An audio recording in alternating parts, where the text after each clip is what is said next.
Good evening, everyone, and welcome to the 125th Knowledge Series webinar from ANMI. Today, the topic for the webinar this evening is clarifications on KYC validation. We have almost lined up about more than 300 viewers on our YouTube channel this evening. This is again going to be one of the mega webinars which we've been conducting for so long. And today we also have speakers from NSE, BSE, CDSL, NSDL, NCE, Data and Analytics, NSDL, Data Management Limited, NDML, and Karvy Data Management Services Limited. I hand over this evening to take it forward to Ms. Preeti Gadda, the VP GM Financial. Later on, it will be carried on by Ms. Supashri, Head KYC Upstocks, and Mr. Suresh Rao, Head KYC Angel.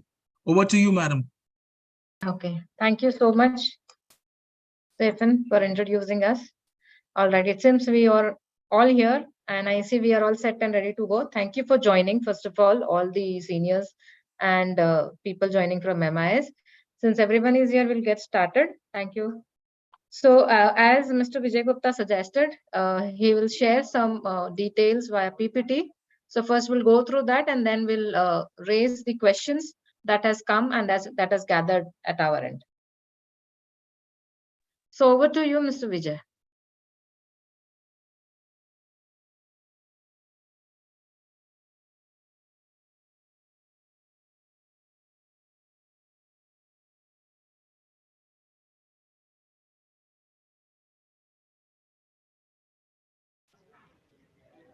I hope my screen is visible.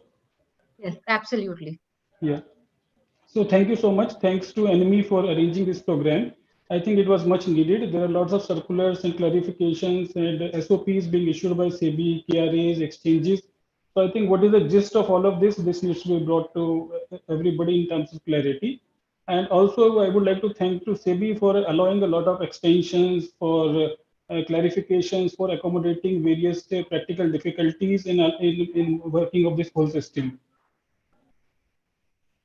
So what is the overall theme or the validation that we are trying to achieve over here? You are all aware that the SEBI has issued the KRA regulation amendment in 22, followed by circulars which brought into theme the validation.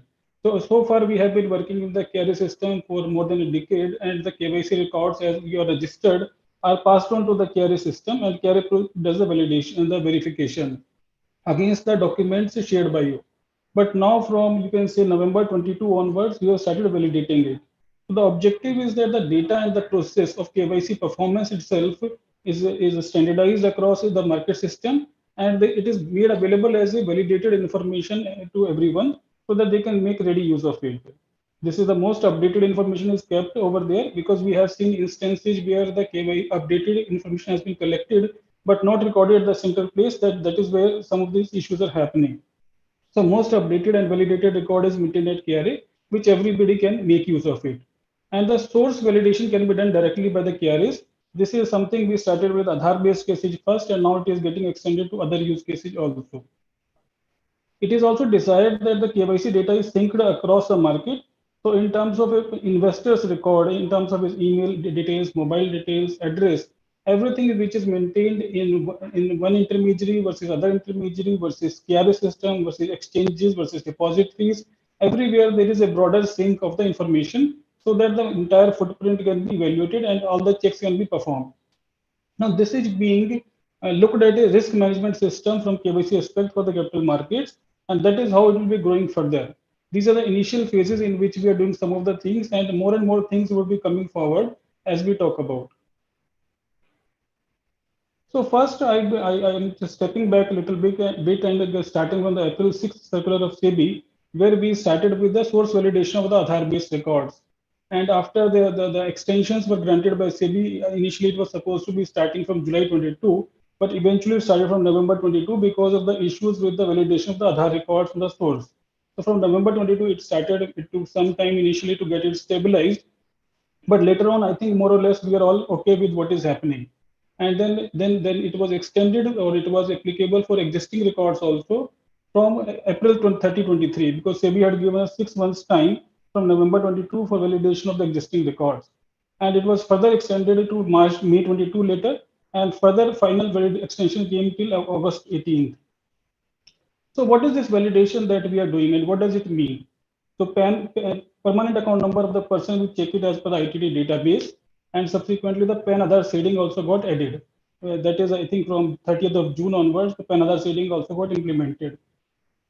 Now, and when we talk about the KYC information, we look at the KYC form itself, which the investor is signing, the KYC data which you're uploading as an API call or as a bulk upload file or screen-based updates, the POI and POA, proof of identity and proof of address, which you're collecting and updating to KRA, and the source data. So source data is the additional component which has come in. All the other three components are already there. So what is this source data? This source data is in terms of DigiLocker downloaded XML record, which is signed DigiLocker record, or offline Aadhaar XML, or even an Aadhaar QR code. Aadhaar QR code by itself, as you are aware, was not a very great success, but still it was allowed as a particular method of doing it. Then other KRA checks, which are in continuing nature, which is original seen and verified IPV or VIPV information, the photograph of the person, sign of the person, and additionally the email and mobile checks came in. So email and mobile checks were not happening earlier, but SEBI allowed OTP-based, even delivery-based checks. To ensure that the investor does not incur inconvenience, multiple attempts are made by the KRAs, and if attempts are not being successful through a particular gateway, they also attempt to send it through the multiple gateways also. In terms of processing, then T+2 working days after receipt of the KYC data and the documents and the source XML records. But if these are not received in time, or there is some deviation which is not getting updated, then T+5 basis rejection. Now, as I mentioned, new KYC and the modifications, the validation got implemented from November 122, and the PAN Aadhaar shading implementation came in between, which was implemented from July 123. Now, here there was some kind of a discrepancy which happened initially, is that the KRAs were checking the PAN Aadhaar shading status as per the ITD records, and some of the intermediaries were looking at it as per the client declaration that he is an NRI or resident Indian. So this clarification was also given by SEBI that ultimately it will be as per the ITD record. This is one thing I would like to confirm here, that this is an independent exercise which has been taken up by the KRAs and MIIs, and there is no impact of this particular exercise from KRA side to the MIIs in terms of suspension of trading or account access of any particular investor. Then in terms of the old Aadhaar-based KYC validation, which original date, as I said, was April 30th and which was revised to August 18th. So here again, we have done most of the checks earlier itself. So now we are primarily doing the PAN Aadhaar seeding checks. We are doing the email mobile checks, but source data was not available. Source data for POI was not available, which SEBI has considered as an exception for the old cases and has not insisted upon that. But primarily we are doing the email and mobile checks. And again here OTP as well as delivery based checks are allowed. So now largely, if you have the updated email and mobile available information available in KRA system, it is getting self-verified through the delivery mechanism. But if that is not available or the updated information is not available, so we need a modification request to come where the updated information can come and we can use that to validate. As a one-time exercise, SEBI has also considered and agreed that we may accept without client signed documents. Normally for a modification request, we'll take a client signed document, but since this is handling of the past legacy cases, SEBI has allowed an unsigned only the modification request coming based on the exercise which you have already carried out to be accepted and processed. There's a lot of concern on the client validation of the KRA page, that what page has been published by the KRAs, the client can go and visit there, and by after entering his PAN number, his or her PAN number, he can validate the email and mobile. Now, largely this is a facility which is usable if the client's email ID and mobile number available in the KRA system is correct, updated, and it is active information. But due to some technical reason, it could not get validated. But in cases where the information is not updated in KRA system or there is a modification needed, so then the web page does not work. So there, what we, as I mentioned earlier, what we need is that intermediary needs to lodge a modification request into the KRA system, and based on that, the information would get validated.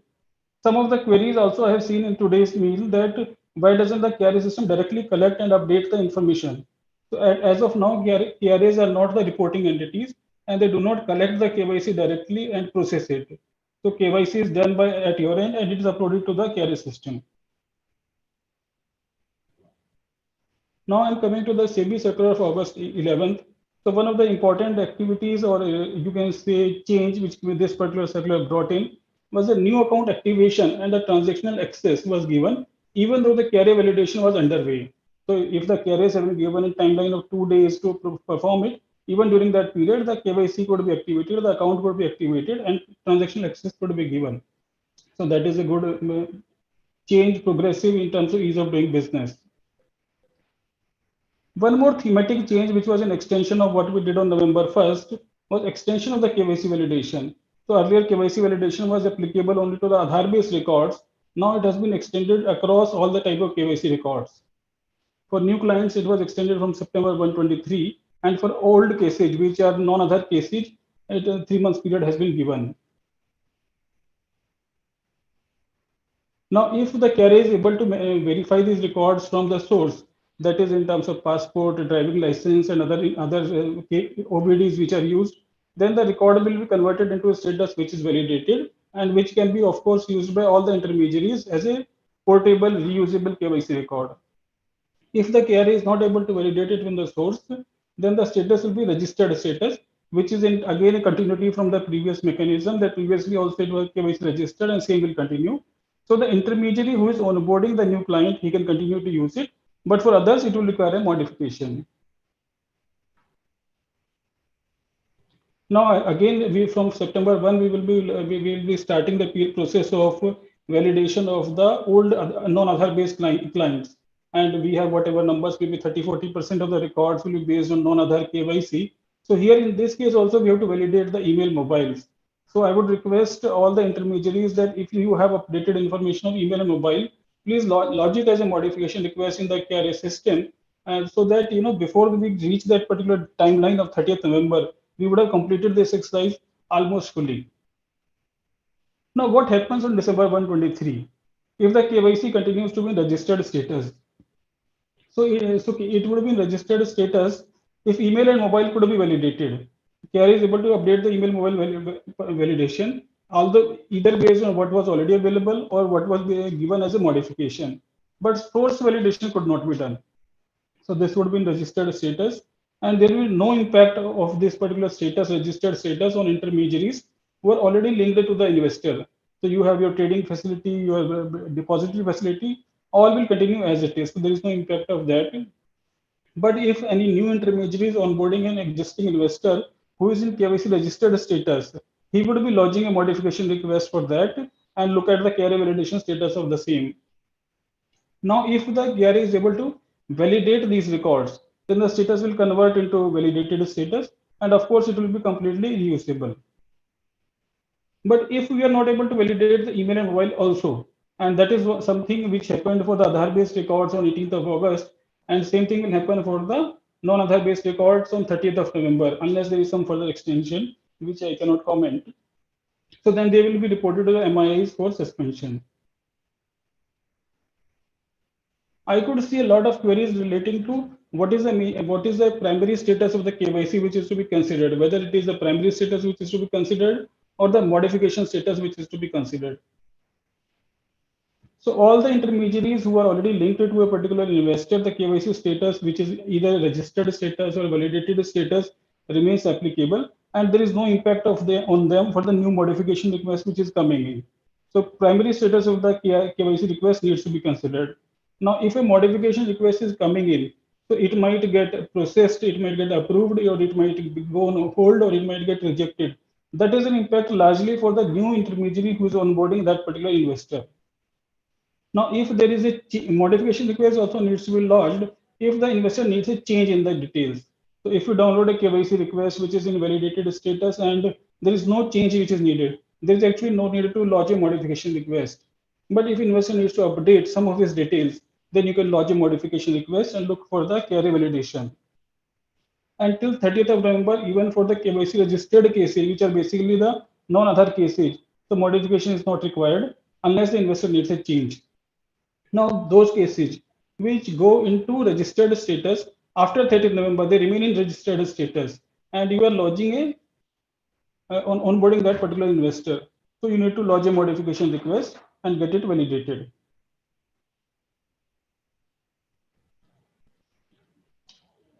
I think this would be the last slide from my side. This is in terms of the sync which we are doing with the MIIs, exchanges and depositories. So as you are aware that so far in so many years of working of KRA system, there was no mechanism for a particular sync between the KRAs and exchanges and depositories. So there might have been independent activities happening across the systems. And now SEBI has said that let it be consistent and uniform across the market, which in many ways is a very good thing, so that we can be sure that invalid KYCs are restricted. Now the broader goal as going forward is to have even at a data level. So right now we are doing only at a PAN status level. So the PAN is validated or registered, that's all we are doing. But going forward, we might do even at a data level. So there again, we have followed a phased approach, step-by-step approach over there. And the initial step we have taken is a very baby step, that all the records which were due for validation by April 30th and which have not yet been validated, they have been referred to the MIAs for looking into their system, whether there is any particular trading or an account active against such PAN.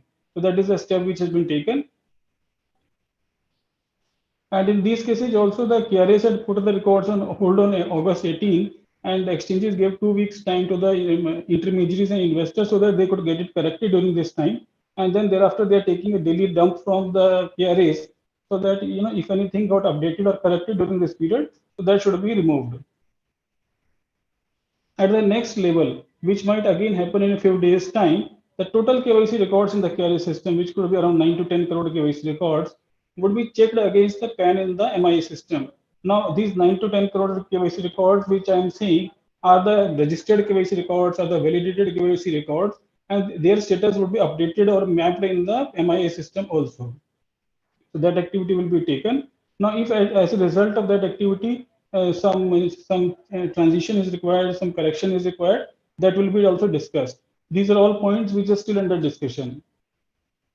And on an ongoing basis, the incremental new PAN, incremental new investors which are joining the markets and or whose KYC records are getting updated, they will also be shared with the MIAs. At this point of time, the sync methodology which is being followed is the one-time sync has been done for the base data, which was done for the non-validated records, and which would also be done for the complete data set across all the KRAs. And incremental data is being shared to the exchanges on a daily basis, which is consolidated update across all the KRAs, which is being shared as a common file. And going forward, we will be implementing API-based data exchange, API-based data sync between the exchanges and the KRAs. So these are some of the updates from my side in terms of what has been happening over the last 6 to 9 months in terms of KYC validation approach, the implication of the August 11th circular over there, the implication and the implementation methodology for sync with between the KRAs and MIAs. And I'm happy to take questions. And I also regret the inconvenience caused to the intermediaries and investors due to any of these matters. Over to you, Preeti. Yeah, thank you so much, Mr. Gupta, for such an detailed information about the circulars. Yes, few of the questions have been answered from this PPT itself, and still there is some ambiguity. So we will start asking questions based on what has we received from the all the members. So I'm just starting with the first question. In one of the slide, you have mentioned that the primary status of the KYC needs to be referred as the KRA status and not the modification status. If the modification is on hold or rejected or under process, what should the exchange or depositories consider? That clarity we still require. Though you have explained it very nicely, but I wanted to share an example here. Say the KYC record is validated on the primary status is of 20th March 2023, but modification is first scenario rejected. So what will be the status that will be captured by the MIIs? Okay. So the mechanism for data sharing with the exchanges and MIIs at this point of time is based on the primary status of the KYC which is there. And as I was trying to mention that for all the intermediaries who are linked to a particular KYC record, the status of the KYC remains unchanged despite the modification getting rejected or updated or being on hold or something like that. So now that particular intermediary who is onboarding the new investor needs to look at the modification request which that intermediary has lodged and make sure that that is getting validated or registered to continue to allow transactional access to that particular intermediary. But the data exchange which will be done, actually it is not yet been done, which will be done with the exchanges would be largely based on the primary status. But again, I am saying this with the caveat that we have not finalized and started doing this data exchange. We are actually going to have a discussion with all the exchanges and depositories on the coming Friday, and then more final aspects of these things will be discussed. Okay, so here I need to break the same question into two parts. One is for the existing clients which were applicable before September 1, 2023. Okay, Yeah. so here whoever has not validated the primary status has gone on hold by, and KRA agencies have marked that. So ideally exchanges and depositories need to take that account only for marking it not permitted to trade or freeze. Is my understanding clear, right, for the existing one? Yeah, that understanding is correct. But I would like to add one point that since we will be taking up the complete data comparison between the exchanges records and the carry records, it is possible that in some cases there a particular trading facility is available to a particular client, but his carry record does not exist at all. The concerned intermediary had not uploaded to KRA. So such cases will also come to light when we do that complete data set check, and then such cases will have to be considered. Yeah, if there is no record itself, definitely it is the right thing to do, that it has to be not permitted to trade. But still, the clarity that we are taking on this question which is raised is that for the existing clients, primary status needs to be accepted and not the modification status. So exchanges and depositories who are part of the session can also please clarify whether this exercise will be considered in this fashion itself, because since the day one, members have been facing issues where the primary status is validated, but the modification status is either on hold for the existing clients, not for the new accounts which are open after 1st of September. Still, those have been marked as not permitted to trade.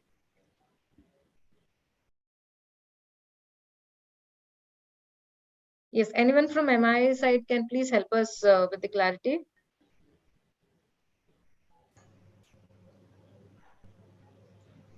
Yeah, madam, this is Vishal Gajjar from NSDL. So, from depository perspective, as of now, we have not done the freezing.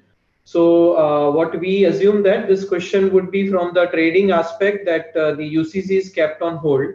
So, I think exchanges can comment on this.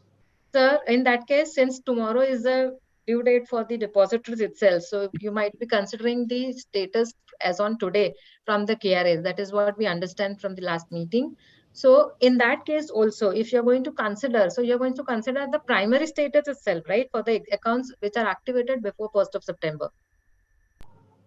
Correct, madam. Absolutely. So, as Mr. Vijay from NDML informed, madam, the process of sharing of information, the source is the consolidated file from all 5 KRAs. So, Okay. that particular list, consolidated list itself consists the status of primary status of the KYC. So, we are consuming that same source file, and accordingly, we will also take action. Okay. So I think Mr. Hitesh was sharing something from BSc. The same thing I think Vishal has concluded. Okay. So Basically, one more thing, madam, we are basically relying on the data provided by KRA. So if they are providing only based on the primary, then we will block those primary only. We do not have any mechanism to identify whether it is primary, secondary or something. right. So that is what I was coming to. The next question was that since exchanges are dependent on KRAs to provide the status, so whether the KRAs have provided only the primary status and not the modification status, because there were cases which were reported and which had been shared by ANMI that the modification status was on hold and primary status was validated, still client was not allowed to trade and his FNO positions went into losses from the last 2 days. Preeti, I would like to add one thing and continue with what Mr. Hitesh said. Yes. That we are actually relying totally on whatever submissions have been received from KRA. Whether it's primary, secondary, we are clueless about it. However, one point to be noted: whichever PAN we are receiving for blocking, all the UCCs associated to that particular PAN will get blocked. So it's not only one account which is getting impacted, but there can be many which are associated to that PAN. So let's Yes. be mindful about that fact, because the client may have a couple of UCCs across members. Mhm. So positions across may get blocked in case traded through each and every member. Yes, Wherever yes, it is. Mr. Janet, you are right. I will be coming to that question, pan-wise blocking also. But coming back to KRA, can please someone from KRA also confirm that the status that has been shared with the MIIs is only the primary status? And as I understand, Mr. Vijay said that it is still to be discussed and concluded. If not, if I am right on what we have understood right now, then there needs to be a solution where if in case the modified status has been given to the MIS to consider and the trading accounts are blocked, there need to be solution to allow trading.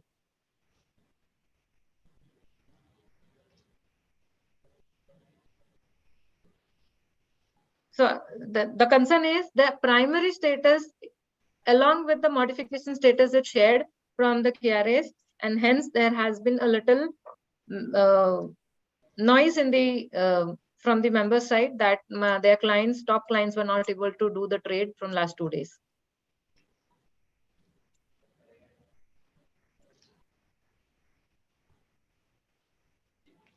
I cannot hear you, Mr. Vijay, if you're speaking. Okay. I thought you were asking some other KRA colleagues because I had already spoken on that particular point.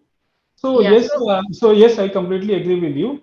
But one thing that I would also like to say that if modification is resulting into an upgrade of the KYC status, so if the KYC was on hold over there, and then the modification is coming in and which is completing the overall process, and so that the KYC is getting updated, so the modification status would be also considered to that extent.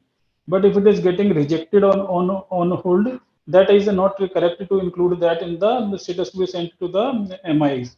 Now, this status exchange with MIs, I think, has happened only twice so far on 19th of August, so that everybody gets 2 weeks time to look at the cases getting included over there, and then if there are any concerns arising out of that, and then the subsequent. Now, coming back to the point, I think two points you have mentioned. One, there are few cases where the modification request has been rejected, but the impact of that on the primary status has been considered and shared with the MIs. So honestly, we all have to look at the such cases, if any, which are there. That is first. Secondly, what is the mechanism that if we, based on the modification request, it is getting updated so that it is getting reported to the exchanges. So that is a daily data exchange, as I mentioned earlier, that it is happening with the MIs. So to give an example, in case of NDML KRA, we have about 1 lakh cases where we could not complete this verification. It was initially around 1,40,000 cases, and now it has gone little below 1 lakh cases.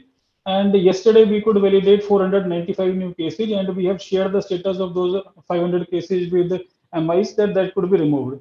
So if there was a particular case which was there but which got validated, so based on the modification, so that is also getting shared. So upgrade of KYC due to modification, I think that needs more clarity. Since we were talking about primary status, so are we talking about for the existing clients, or we are talking about the new clients now for the upgrade of modification? So Yeah. So let us say a particular KYC record was in registered status. Okay. And then the new modification request comes, which is, let's say, Aadhaar based modification request, which is supported by DigiLocker documents, and the email ID, mobile ID also gets very validated. The DigiLocker documents get validated. So now it can move from registered to validated in that sense. okay, so that means this will have an impact at the circular which says for the new account opening, if the KRA is validated, you do not do the re-KYC. But if the KYC is registered, you have to do the re-KYC. And if there is an upgrade via modification, which the client has gone from registered to validated, the MIs in the account opening process can consider this and then take the process ahead, right? So Yeah, this is yeah. what we mean to the upgrade. So I'm Yeah. coming back to the original question is, for existing clients, accounts opened before 1st of September, please give the data only with respect to the primary status, because there are clients which we have shared it to exchanges. And coming back to the next question, are members supposed to share such mismatches? Say, for example, my original primary status is validated. The modification status is either rejected, either under process, or either hold. So those cases are also marked as not permitted to trade by the exchanges. Those data, the members have been sharing it to the exchanges daily, like yesterday and today. But exchanges have requested to also share it to the respective KRA agencies so that they give it to the exchanges and they consider that data. So the question next is here, when we are supposed to share such mismatches data to the MIs and the KRA agencies, what is the process that member needs to follow till the integration real time happens between the ecosystem? So as a process, it is nothing much is there. So you have had situations where the PAN Aadhaar shading was becoming different for different queries being made. It is simply, it is similar to that. So you have experienced or observed a particular case. I don't know how many cases are such coming up. So then you can share it with the concerned KRA on email. KRA would include, correct it, check it, and then include it in the details to be shared with MIs on the everyday basis. So the member, as a process, has till the integration happens, member has to share it with KRA agencies also and to the exchanges also, so that those data connection is built up between at the EOD, whatever time is fixed, so that the next day those clients can be marked as permitted to trade. Yeah, So and one more point I can say, one more point I will say, that at this point of time, this limit, this list, we have kept it as a frozen list. We are not changing the list. So let us say that on 19th of August, this list was around 34 lakh cases, and now it has come down to 27 lakh cases. Now, instead of looking at this list or the cases on a reactive basis after the client has built up position, and then what should we do about it? All the intermediaries can look at that particular list, that which are their clients who may come and want to trade tomorrow also, and then if they are finding any such discrepancy, they can just share with us upfront, so that if there are any cases which are our mistake or whatever, we can get it corrected in early in day. Okay, so you mean to say whatever is the 19 August deadline that we have achieved for the existing clients, the list is intact, and the primary status of those clients will be considered. If from the on hold to registered or validated it happens, the KRA will share it with the MIs on the periodic basis. Is this true? Okay. Yes. Yeah. So yes, the next question which members have raised is that there has been a lot of mismatches in the data that is received from KRA agencies, from exchanges, from depositories, and even between exchanges like NSE, BSE, also NSDL, CDSL also. We have not received similar PANs. I will not say NSDL, CDSL right now, but NSE, BSE, and KRAs where we have not received data for our accounts from KRA, but we received it from the exchange. And within the exchange, BSE has shared that data, NSE has not, and NSE has shared and BSE has not. So members have also raised that there has been mismatches, and we do not have a final list as on date today, because last week also KRAs and exchanges have shared the data. We have members have found new cases again which has been reported. So how do members take care about things? As you said, rightly said, we have freezed the list for existing clients and there is no addition to it. It will be decreased because they are validating, clients are validating, since it is impacting their trading rights now. So yes, it will decrease, but it will not increase. But the data that is disseminated to members, there has been always a mismatch. Okay. So like I think this is something where we would have to have a collective response from different participants or stakeholders. From my side, I don't have a great visibility or a very comprehensive response on that. What I can say is that between the MIAs and MIAs and KRAs, we build a system that all the KRAs will give their list. One of the KRAs will consolidate that list so that only one single common list can be given. And that is a mechanism which we achieved. And we said that we'll freeze that list except for reducing part of it. It can keep on getting reduced, but that list will freeze it. Now, what I feel could be happening, one, there is a kind of transition period where PAN Aadhaar seeding linkage came into the picture, and because of that, certain things are happening. And PAN Aadhaar seeding also must be getting implemented, corrected for some cases. Must be those updates must be happening. There was certain confusion around NRI status of a particular client. That is a secondary reason. And third reason could be that initially we might be looking at only such KYC records which we have created as an intermediary. But then ultimately we are linked to many more KYC records where we have a modification done also over there. So then these are the 2-3 points from my side. But I also request other exchanges and depositories and other carriers to participate in response to this, because this is of course an important issue. Yes, very true. So others carriers like from CAMS or NSE BSE can also respond to this question, please. So can we consider any final list as an non-validated KRA as a non-validated KRAs? Because even today we had received a list, and then again there were incremental PANs that we received as a new PAN which were not received earlier from some of the members have reported that, though they are not high in numbers, but they have not communicated to the client that your KRA validation is not done, or you will not be marked not permitted to trade. So that's where the client queries handling is getting difficult. No, sure, Preeti. Like Vijay mentioned, this is Anish from CAMS KRA. And like Vijay mentioned, we are following this list very diligently now. And even today, we must have shared the delta. I mean, we term it as delta, which is only the differential PAN that has been cleared, that is only being shared. And the superset remains standard. Maybe if you can just share these, maybe 10, 15 samples such PANs, we figure out where this is originating from and we can nub it from the source. Apart from that, I think this is a well-oiled system which is in place now. And this should solve the problem. So I agree, Mr. Anish, that we should have a final list as in for the existing clients where KRA validation is pending. Sorry, someone is trying to speak. Technically, what we are saying is, whatever list as of 1st September was shared were the PANs which were blocked. What KRAs are doing now on a daily basis, all the PANs out of that list of 1st September, which is a master data for now, which are verified or validated, you may say, they are sharing that data with us, exchanges and depositories, by 4 p.m. on a daily basis.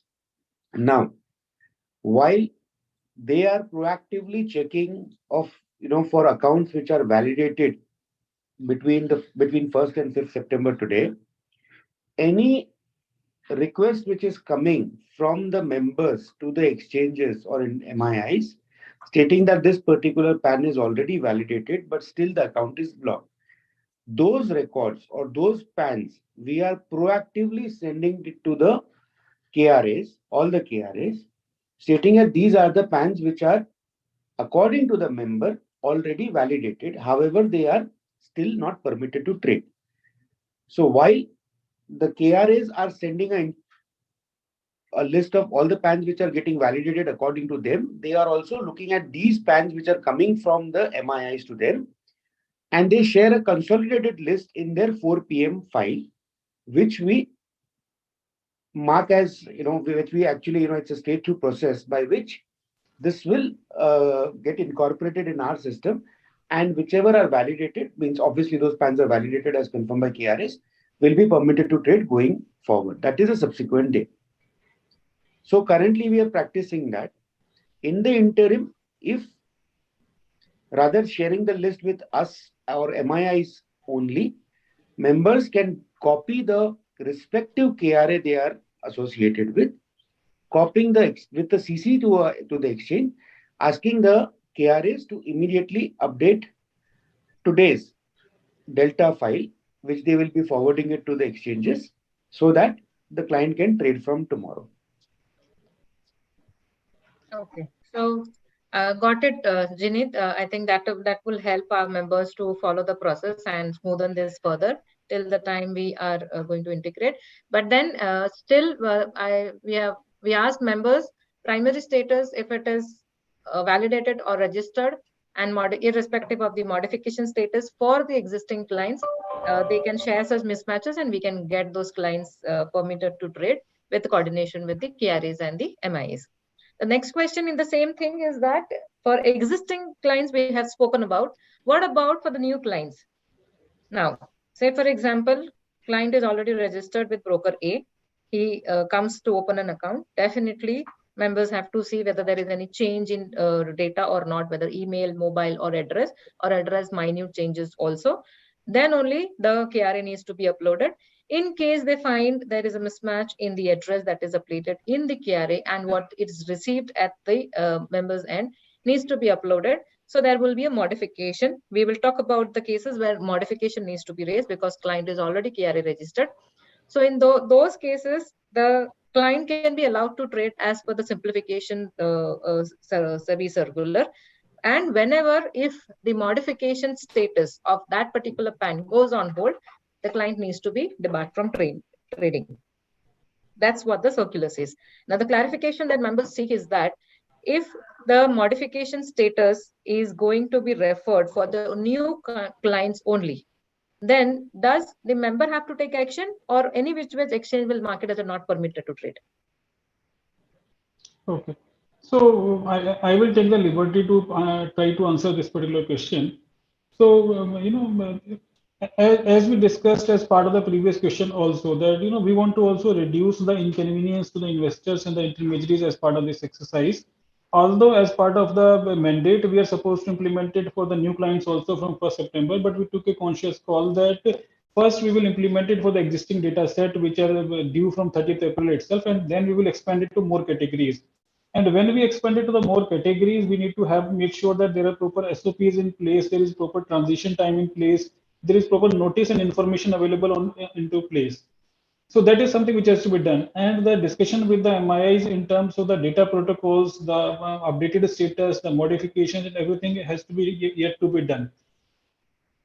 My personal view, and I'm speaking on behalf of all the carriers probably, is that we should at the exchange and MI level keep the primary status at the particular record level only. And as far as a new account restriction or control in terms of checking it, should ideally be left to that particular individual intermediary who has uploaded that new client.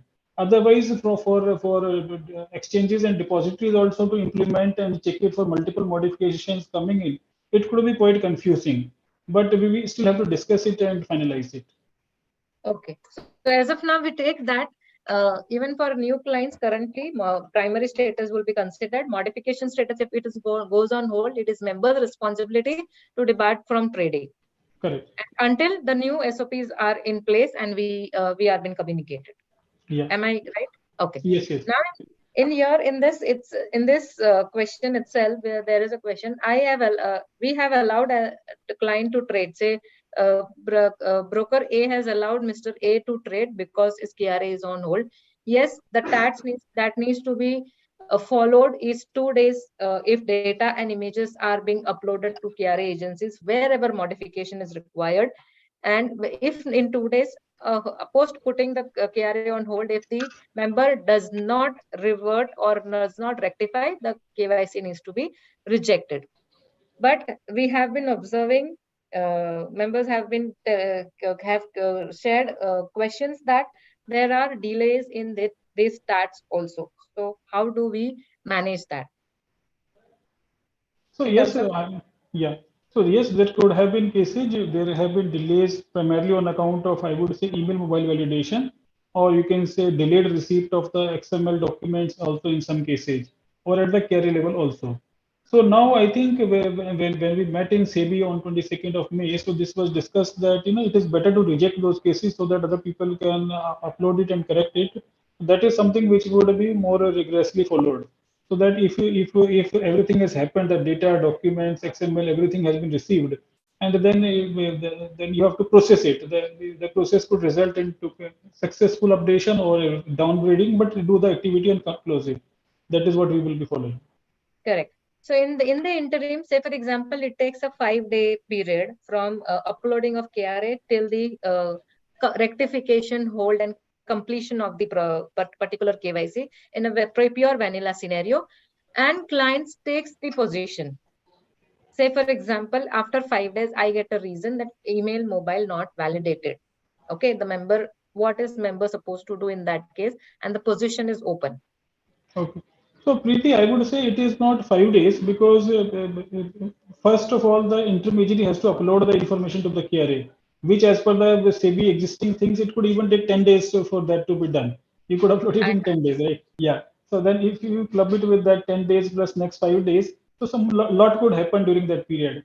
So I'm sure that that is something which needs to be addressed in the SOPs so that, once you identify that, then how much time or notice you have to give to take care of that. Okay, so I think we will wait for the SOPs to come to understand what action can be taken for such scenario. 10 to 15 days also, client may take positions and he might have M2Ms and going on everything. So in such scenario, how do we manage the situation? We will have to come back on that. So this question, I will park it for the new SOPs to come. Going to the next question is that, can we have a front end to place request for unfreezing since email is not the solution to manage the numbers? This is the question to exchange.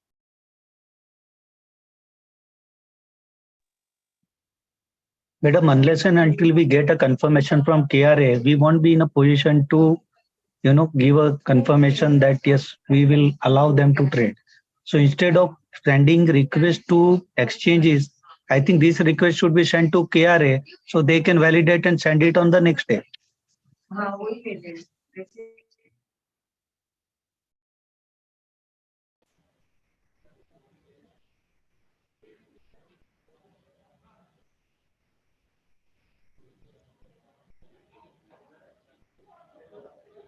So any answer from KRA, or we need to follow till the integration happens? The email. No, what I can suggest, and again, my KRA colleagues might consider that we can actually publish a specific email ID only for this particular purpose. That where some trading has been suspended or restricted over there because of some particular activity, and maybe we can designate and publish a name of a particular officer also who can look at such request. Now, of course, as I said, that if it can be done proactively, it will be better because today that list is there. And if you look at it and you find that 5 of your clients are there, then you can do it today instead of having to wait for a scenario that it is, client is coming up and calling. So I think it will be better if all the carriers can actually publish a particular specific email ID for this particular purpose. So can we get? Yeah, we can do that. We can do that. I request other carriers also to confirm on that. So I think we have CAMS and .x and Karvy. Yeah. From Karvy, we are okay with that, madam. So we'll give you the mail ID also. Okay. We can also, yeah. Even today, one case we are already having the same issue. The trade, I think they are suspended, but they requested us to send the details to the exchange for getting cleared. But already our feed was already given, so it will not be possible for us to re-raise on such cases. So I think this will be helpful if you can able to. I think we have the standard procedure on this. No issue. Fine. So that will be really great, and things might get little sorted. I had also asked in the interim that same PAN status is different in BSE and NSE both for the KRA validation. So what could be the reason for that? See, I don't think it will come out of KRA. No, this is for exchanges. Yeah.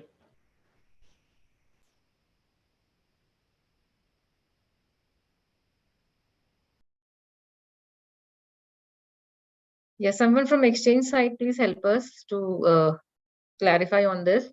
And there has been mismatches in the PAN status for KRA validation and not permitted to trade between NSE and BSE.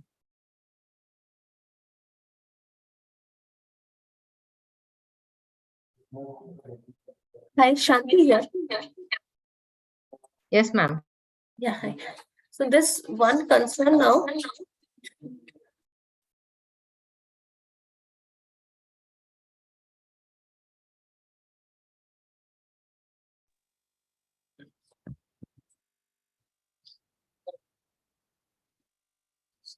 See, the difference in status at NSE, BSE, all those things, or other MIS can be not only because of KRA validation. Okay, so there are other attributes also which we need to check. The 6 KYC and the PAN validations and PAN Aadhaar seeding statuses. There are so many other aspects now. It's to file for a client code to be a permitted to trade. That's not just one question, one attribute in concern. So we have also seen cases in fact yesterday itself where the members were saying that KRA status is validated, but it is not showing as permitted to trade. So when we go back and check, it is because the 6 KYC attribute data is not properly updated in the exchange. So that information may be properly uploaded in the other exchange. That's why it is validated over there. So this is nothing new that has come into the picture. If you upload proper information, it will obviously get validated. Nevertheless, see the list of PANs which we need to not allow for trading for the case of KRA is KRA validation comes from KRAs. So I guess for that particular purpose, it will be common across all the MIS. So our members need to ensure that the other attributes are valid. Okay, so one of the member has mentioned that all the attributes were checked. Still, there were cases of mismatch. So we'll ask them to report wherever those mismatches have been. Yeah, we'll respond if we find out what is the main reason, and then we can guide them also. Because yesterday itself, there were so many cases when we went and checked, it was because of attribute issues.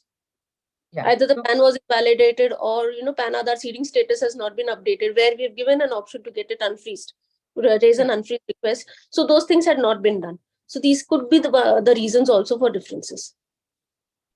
Since with the 2nd September timelines to meet, NSE has come up with a new file which members have been receiving. That is the not permitted to trade file separately. So that's a good initiative that has been taken. So we wanted to confirm whether BSE also is going to give such similar files separately, because currently permitted to trade file is only being received from BSE 2. So can we have understanding from BSE that only not permitted to trade files? Yeah, I'm Jyoti from BSE. Yes, Jyoti. Am I audible? Yes, you are.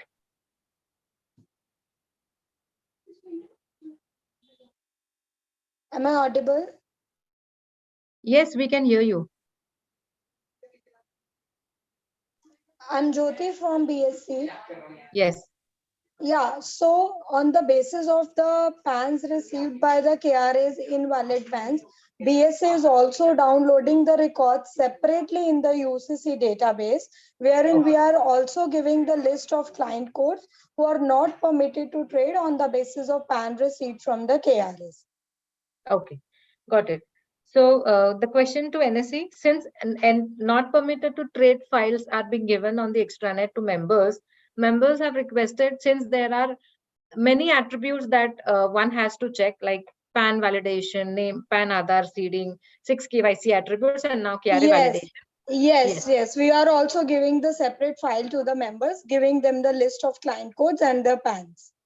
And what we were requesting is that can we have reasons against those, whether it is for all, whether it is for what reasons? Because yes, as right ma'am. Jyoti, I'll take this one. So yes. So Preeti, so in the file that we are giving, right? So there are fields which are specifically highlighted for KRA validation, nomination also. Okay, Yes. so nomination is not a reason for not PTT as of now, which will soon be post 30th September. Correct. So I take this advantage of this forum to, I'm deviating from the topic, but I think it's okay to deviate a little bit. But there are huge number of PANs records which are yet pending for updation of nomination. So I would request everybody to finish that off. Otherwise, again, we'll be having similar meetings. Correct. Sorry for that, but I wanted to highlight that issue as well. Okay. We need to conduct another webinar for the same. That is members' hand, so no webinar for that nomination. Yes, it's like it's been extended so many times and it has to be now taken care of. But there are lakhs Yes, of reports absolutely. to get it done. Otherwise, then again, same open position nahi hai, ye kya karenge? So same questions will come up. We've been telling time and again to get it updated. So Absolutely, absolutely. yeah. So coming back to this topic, we have field identifiers, whether it is because of PAN Aadhaar seeding field. You just have to put a filter and see which cases are for PAN Aadhaar, which cases are for PAN issue, which cases are for KRA issue. You just have to take filters on that. So I guess that can be done. Members can make a note of this, and I think that should be really very helpful. Thank you, Shanti, for this. And coming to the next question, as Janit has referred just some time back, PAN-wise freeze of the accounts across the brokers. So the question that they have said is that an example, broker A has an account where client is trading into equity and a derivative segment, and client is having mutual fund with some other entity, and the mutual fund has raised a modification with neither client at times might know, or the broker with whom the equity is being dealt with will be able to know. And all of a sudden, the KRA has put on hold and it is freezed, and the not permitted to trade tag has been done by exchanges. Such cases will never be known to the members, and then if there are problems like open position and all will come into the picture. I think that question is related to what Mr. Vijay Gupta said, that we will have to make an SOP, and currently we are not doing anything action on the modification status. So I think we should wait for the SOPs to come from the all the MIs. Am I correct on this, so that we can pass this question? Yeah, I think that is fair. That is fair. Yes. Okay. So currently PAN-wise freezing will not happen until the SOPs are being set and communicated. So we need to be rest assured till that time.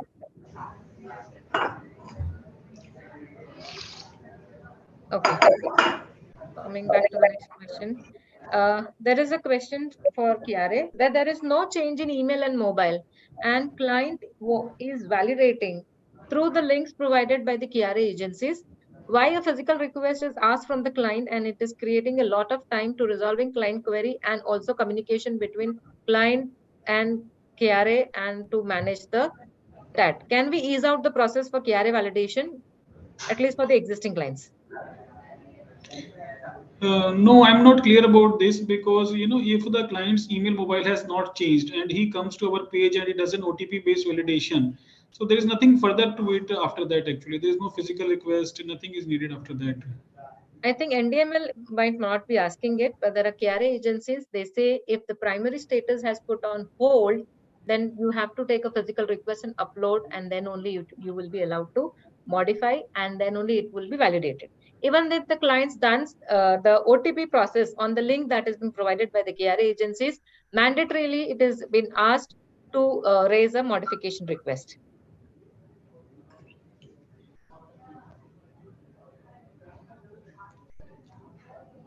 Anish, can you answer that?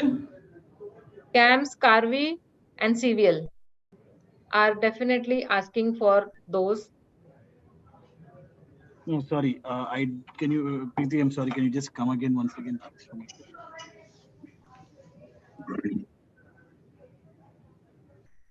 So CAMS and Karvy, since you're here, we can please help us with this. Yeah. No, I'm there, Preeti. Sorry, I just had a blip. Can you just come again with that? Yes.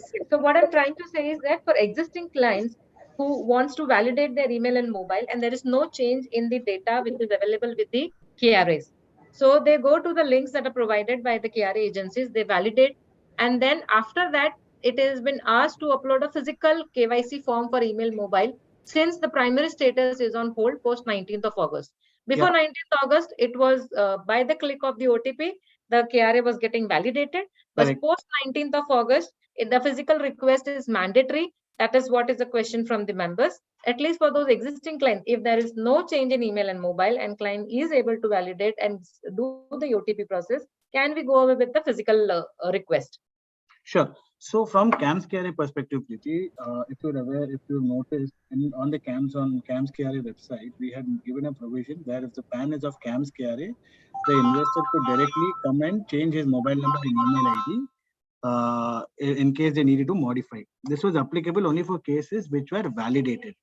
Effective 6 September, which is tomorrow, the same link, and we will be sending an email to all the SRIs as well. The same link that was there, if in case your PAN has gone on hold because of mobile number, email ID validation failure, or if the validation has not happened, you are allowed to validate the existing mobile number and email ID, and you will also be in a position to change the email ID mobile number in case you want to, and remove the hold.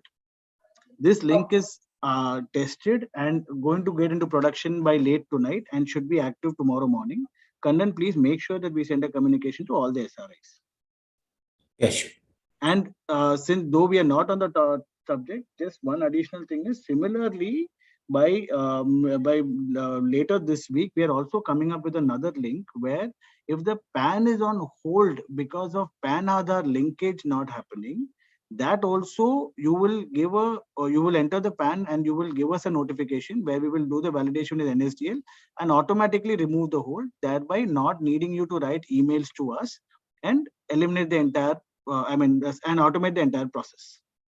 This is the second thing also that we will be coming up by late. So first we are releasing this tomorrow, and 2 days later we will release the PAN Aadhaar linking hold removal as well.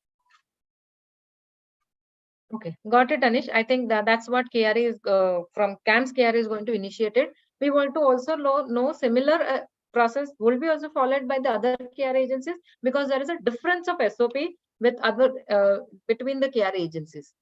As I said, and even Mr. Vijay confirmed that there is no requirement. If there is no change, you confirm that you're coming up with a new thing. Since Karvy is here, we need a confirmation from that, and who will be able to give us confirmation on behalf of the CDSL also. Because there are requests which have been asked for. The reason is that since the primary status is on hold, you need to upload it. Yeah, Madam Pani from Karvy. So we are not insisting any, because the existing clients, because we have given the link also, if they can able to validate the mobile or email ID, the system is allowing, and we are also updating and we are activating the things automatically without asking any modification request. Only the modification request was requesting only when they change the mobile number or the mail ID. That time only the modification request, not even the physical request, only the login, means electronically if they can punch and send it to us, it will get activated. Oh, okay, I got you, Mr. Pani, but then this is not the standard SOP followed across KRA agencies. Even for a change of email and mobile, definitely the request is in physical is required with a signed signature on that. But I think someone from KRA need to take initiative and give us a standard SOP in this respects for the validated, non-validated clients with no change or with a change, what process is agreed upon with all the KRA agencies. Because what happens is that client doesn't understand with which KRA, what process needs to be followed. Okay, madam. What we'll do, I think we'll discuss among the group and we'll share you that. I think Mr. Vijay will share you that. I think Vijay, you can comment on that. What? Yeah, that is fine. That is fine. So, yeah. Preeti ji, in general, the agreed process is that, and as I mentioned earlier, that since this was a one-time activity where we were looking at the old records which have been in legacy with us for 10 years and all, so SEBI said that let's not inconvenience the investors with filing fresh modification request or getting to sign the documents and all. So the intermediary can pull out the updated data from their own systems. MFRTAs can pull out the data from their own systems and provide the email mobile IDs over there, and we will update it based on that modification request without requiring any client documents or signature. So we have been doing it, and I think this is something which will continue for another 3-4 months time because now we are taking up the non-Aadhaar things also. Correct. So this will continue for some more time. But after that, as a standard process of modification, the client-signed modification request process will get implemented. I don't have an exact date in my mind, but let us say sometime in December or January, that thing will come back. Now, as far as the client coming to the KRA website is concerned, if they are coming to the KRA website and validating the existing information, there is no problem. But the KRA website do not provide for collecting the fresh information and executing a modification on that. Yes. Yeah, got it. Got that point, Mr. Gupta.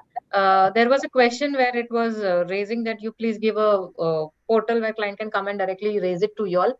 So yes, as Mr. Vijay answered that this is not possible, but CAMS has answered that this facility CAMS is going to give. So what about that difference in? See, I think in my view, I cannot comment on that. But when CAMS said that, I don't think that they may be doing it as a KRA. They might be doing it as a MFRTA. So CAMS plays both the roles. Please help us with clarity on that. That is what we need to have clarification, Mr. Anish.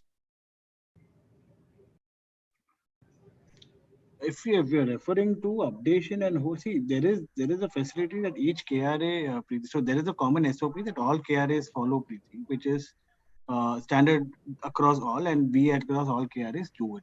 But like CVL came up with a link for validation of email ID and mobile number, so did NDML. CAMS has also come up with a similar link with additional features. So the base construct of all the KRAs still remains common. So you might find that there are additional features that A KRA gives or B KRA gives, because CAMS had earlier not given this link, right? So now CAMS is coming up with an additional feature, but the base across all KRAs remains common. Okay, so what we consider is that for the email mobile change, considering Aadhaar based and non-Aadhaar based, there is an activity which both the members and the KRAs have to take care about it. We request that to come up with a standard SOP at least so that we can guide the clients for the same process to be followed irrespective of where the client is registered with. Which I think that process has already been circulated, and it is that is the base that we will follow. No, Mr. Anish, members have raised there is a discrepancy in the processes. As I said right now, the question that is raised by the member, that few KRA agencies, even though there is no change in email and mobile and validation is pending, client is able to click on the link, do the OTP process, and OTPs are done, and still we request client to give it in physical the same details, and we upload it. Just trying to wonder which Vijay, any idea which KRA it is, because nor at CAMS, nor at Karvy, nor NDML, nor CVL that I know of, and Dotex is also on the call. I think Kanan can confirm. CAMS is also asking for it. CAMS was not having the link feature. That's exactly what I said. Correct. Now that the link feature is enabled starting tomorrow morning, that need will be eliminated. Okay, got it. So, as I said, can we have a common process been circulated to the members so that Sure. As Mr. Vijay also said, and you also said that, and Mr. Funny also said that yes, if there is no change and validation is required, at least for the existing clients, we should not ask for the physical document. I think that will help to achieve this the next 3 months target also. Agreed. And we jointly can achieve that.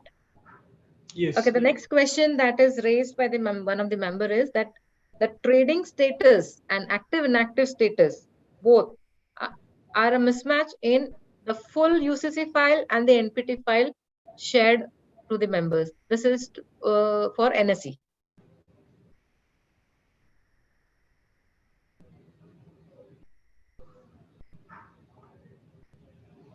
Sorry, Preeti, can you repeat this? I missed you. Yes.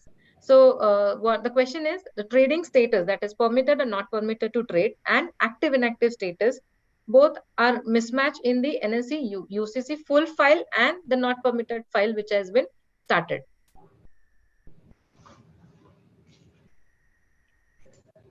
Which three files are you referring? One is the NSE UCC full file, the full file with the full client data.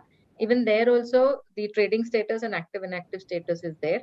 And recently, since you have started NPT file also, like non-permitted to trade file separately, there is a status mismatch in both the files. So are you saying in a not permitted to trade file,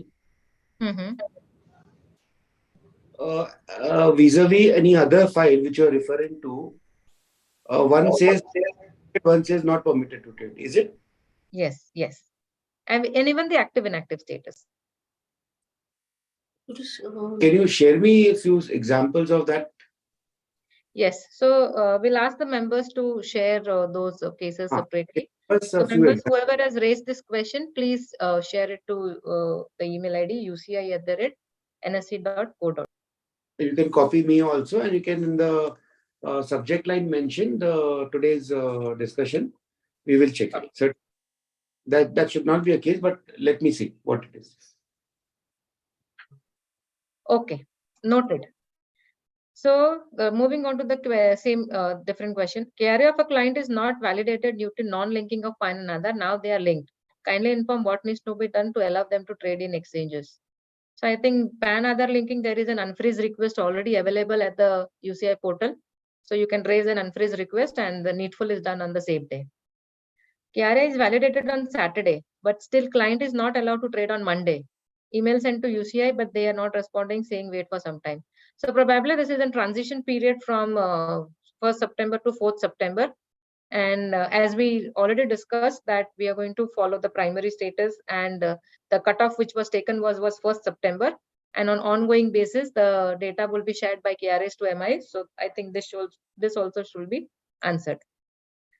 How long will the status be kept in under process status if the client does not validate it? The question is to KRAs.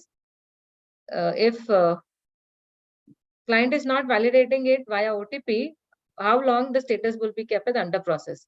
So what I understand is that it is also on the delivery base, not on the OTP base. When we send an email mobile validation link to the clients from respective KRA agencies, we don't wait for the client to click and do an OTP process. Even if it is delivered, we consider it as an validated.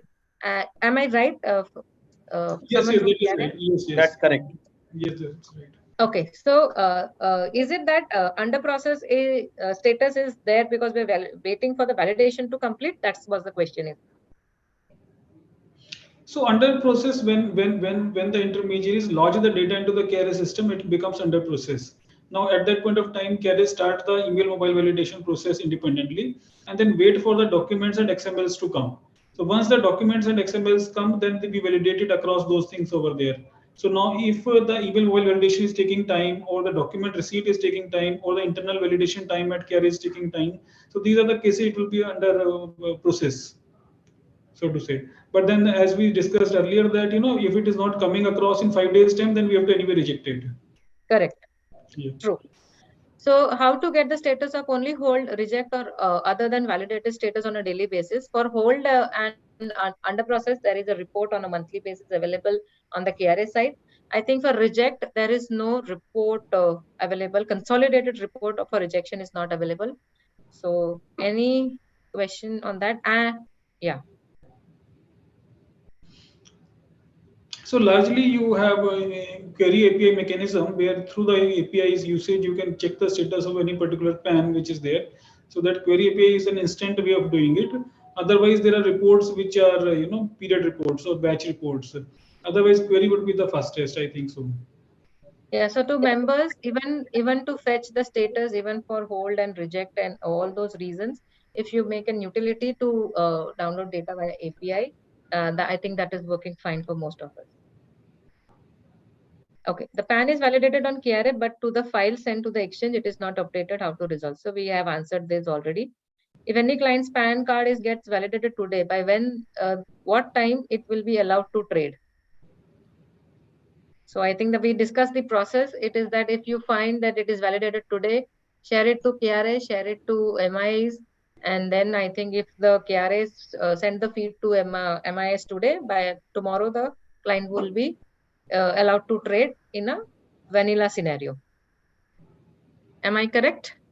Yeah, so there are two parts to this. One is that, correction, this is more relevant for correction from not permitted to trade. Okay, so somebody was suspended from trading over there and then he later got validated. So then carriers would be sharing the data that these guys have got validated. So then you please do it. So this is till the time we are freezing, we have kept this particular list frozen, and then, we are not implementing it for new clients. But sooner or later we will implement it for new clients also. Okay, then as we discussed the SOPs part of it, or we said that 15 days it will take for the whole thing to get completed. So anyway, the exchanges will be allowing new clients to get started immediately, and then they will be checking it the KRA status after some amount of time, or KRA will be sharing the status after some amount of time. And based on that, even after a certain defined amount of time, it is not yet happened, then that action would initiate. Okay, so members have to wait till the SOPs are received for the new account opening. If client PAN status is not validated on the KRA portal, but the same is allowed to trade, then whether we can allow them to trade or not. So the question is, if it is validated and registered difference, then I think it is allowed to trade, but primary status needs to be referred. And as I said, if primary status is validated or registered, you can allow the client to trade.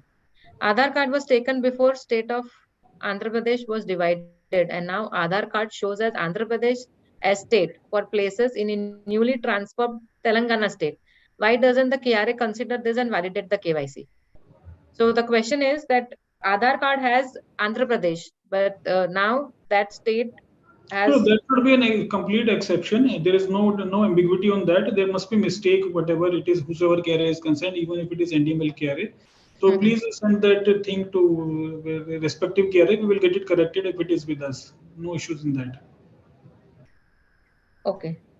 If the old status is KRA registered and new modification rejected, it will be permitted to trade or not. As of now, it will be till the future SOP is been shared. Is modification for email and mobile on KRA portal for client require e-sign document confirming the same, or we can do it without modification? If there is no change, no paper is required. If there is a change, there is the signed document is required, whether digitally or whether physically. Hope I am correct. Yeah. KRA once validate, and then if other trading member modifies and goes on hold or reject, do we need to stop trading? So we are awaiting SOPs for this particular process, because primary status will be referred, modification status clarification will be received later. How to put request for KRA validation success for UCC? As of now on email, later on integration will happen. Well, the KRA... Preeti, in this case, email is also not required. Email is required only in exception scenario where, because KRA will be automatically taking all the validated cases and sharing with the exchanges. But if we have missed something, there is some problem at our end, then only that thing is needed. Yes. Okay, noted. Yeah, noted. The cases where Aadhaar card is not given an OVD will have any impact. So there is no impact till 30th November, but validation of email and mobile needs to be taken from the client. Yes. A non-Aadhaar based validation status from KRA and data requirement. So I think that will start. We will start disseminating this information as we did for Aadhaar based cases. Frequent issues on KRA APIs and wrong data are given. So the member is asking, there are issues in the KRA APIs and the wrong status and wrong data is given in the APIs. Digital modifications are being impacted due to this. I think it is better to take those specific cases directly with the respective KRA. Okay, specific KRA. Okay. We have received 1209 new codes as per the list BSE exchanges shared on 2nd September. These codes were never shared earlier. Majority of the new codes are shared of PANs which are present in Karvy KRA. Why were these PANs shared at the last moment with exchanges without sharing with brokers? List shared by BSE is not permitted to trade and is not matching with the list shared by NSE. Why is the data so inconsistent? So if there is a mismatch between BSE and NSE, please raise it to the respective exchanges as Janit has suggested. And already Mr. Vijay has explained why there could be a mismatch between the exchange and KRA data. 3 possible reasons have been discussed. The new list shared has codes which has open position. These codes are newly added codes who will be responsible for losses. I think this is the start of the question that we have discussed. Since there was an ambiguity of taking primary status or modification status, and because of the modification status, the codes are marked as not permitted to trade. So as discussed, the process needs to be followed. Please raise it such cases to KRAs, and KRAs will give the feed to exchanges so that they will be marked as permitted to trade. What is clarification of what is the criteria to consider KRA validation status for primary or modification? We have discussed. Some account came into not permitted to trade list without any earlier list from exchange or from KRA. Can you confirm why this? Okay, so this question is KRAs exchanges have shared the list earlier where KRA validation have not been successful. But when the not permitted list was received, there were new cases which were not received earlier from the NSE or BSE as KRA validation pending. So exchanges, please help us with the clarification.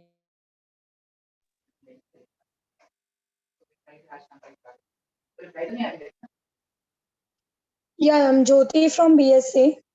Yes, Jyoti. Yeah, both the list for which the client codes have been shared with the members, we have received the list of the PANs from the KRAs only in August also and on the 2nd September also. So if there are any specific cases, you may escalate. We will, which we in turn, can ask KRA to confirm on that. Okay, so members have Because, to raise. Okay. Yeah. So members have to raise such mismatches to exchanges and KRA so that they can coordinate and conclude. The only suggestion that I will make here as a team here is that we need to relook what data we have given it to exchanges, and if it is only because of primary status, then it is okay. If it is modification status also, which is considered, which has happened in last 2 days, we need to refeed to the exchanges properly so that this mismatches would have been gone away. Probably most of the members have raised Karvy as a reason to share it, hold reason, and because of that, few cases which have come as reported. So I think as a team, all the KRAs, please relook on the feeds that have been given and look at the primary status only, so that whoever have such mismatches can be taken off.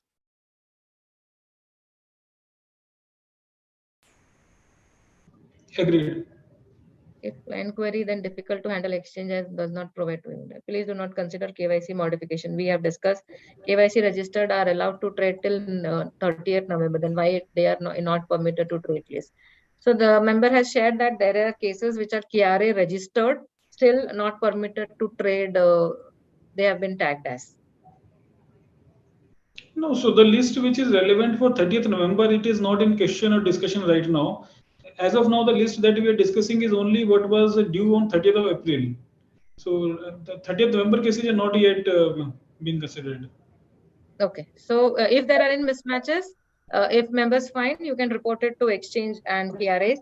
If KRA registered and it is not permitted to trade, after checking the other attributes also, the PAN status, the 6 KYC attributes, PAN Aadhaar seeding, and then KRA status. It may be that for other reason, it may be marked as not permitted to trade. Classification of documents required for KYC validation. Change primary. Okay, there are 3-4 PANs which are been shared by the members where the status was 07 and it had sent to hold by Karvy. Okay, exchanges is not giving flags for UCC not permitted due to KRA version. We need to identify the reason. So as explained by Shanti, there are option filtrations available in the NPT file, and we can very well get the reasons why they are not permitted to trade. What is the frequency of KRA status sync between exchanges, CDSL, and KRA agencies? So I think it is a daily right now. Yes, that's right. Okay. For new onboarding users as KRA validated 07 and KRA registered non-Aadhaar eligible to trade. So registered and validated both are eligible to trade, but for registered cases, you have to take re-KYC and upload to KRA. For validated cases, there is no action if there is no action to be taken at the KRA end. If client only email mobile validated and changed his email in KRA, if it is under process, can client be allowed to trade? Will KRA send email for validation to client, or client should raise OTP and validate? So there are two questions in this one question. If primary status is validated, you will be allowed to trade until the new SOPs are received for the new account opening. Then the modification status also will be considered, and validation link will be sent to the client. And if the basis on delivery also, validation is considered that complete, and OTP is not mandatorily required to be punched by the client. To provide, what is the process at regulators end to provide common data? I think common data has been freezed, as rightly said by Mr. Vijay, and almost all the data has now been received by the members. If there are any mismatches which have been raised, please raise it to.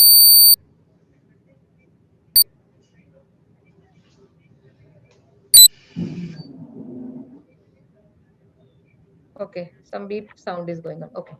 Which status in the KRA system, it is the primary status that needs to be considered? Is it at my end? Okay. Primary status needs to be considered or secondary status. We discussed KYC validated details provided. Intermediate will be considered by exchange.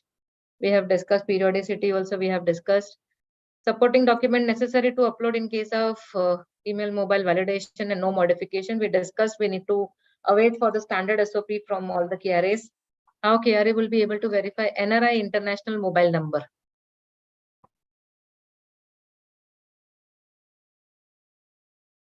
Questions to KRA?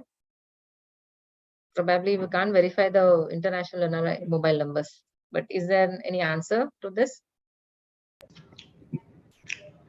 Okay, I will yeah, somebody saying something. Yeah, actually this is a madam, here it is Aadhaar OVD cases. So NRI is not applicable for Aadhaar, na? So that way it is not in the mandatory in the not I think it is will not be at Aadhaar OVD cases. Vijay, So funny, while I agree with you, while I agree with you, but I think this is something which we need to do, because now when we will be going for non-Aadhaar cases also, and NRIs will also be coming, so that international number also will have to validate, because that is part of the validation SOP. Yeah. Yeah, correct. Yeah. Okay, so this point is also parked as of now. If the other question is how the consolidated data is provided to the exchanges from the KRAs to have a status, real-time status.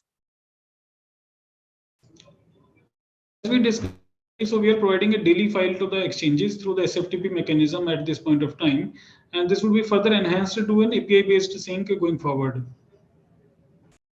Okay. Next question is for users whose KRA validation has been done using identity documents other than Aadhaar. Is it necessary to collect their Aadhaar information upon their registration in our system, or that can be bypassed? I think Aadhaar is not mandatory to be collected if non-Aadhaar OVD is provided, but email mobile validation is mandatory for such cases. That could be the answer. Am I correct? Yes, yes, yes. Okay. Should we update email mobile in case it altered in the KRA system from another source? How will we receive such details? I think if KRA has received data from some other source, how we will receive such details? So carriers are providing an unsolicited download to all the linked intermediaries who are linked to a particular investor. So then they can use that thing to update. Okay. What if KRA agencies take more than 48 hours to validate? Okay, we will have to manage that. Will we get API from exchanges which will give statuses as for permitted to trade status for an user? The read API. They are asking for the read API from exchanges where we can automate the process on an ongoing basis. For new account opening, yes, we get in the UCC APIs permitted to trade and not permitted to trade. But for the existing one, can we get the read API? Question to exchange.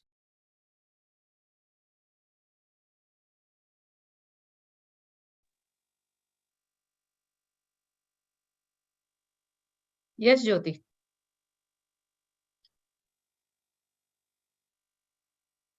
I think we cannot hear you, Jyoti.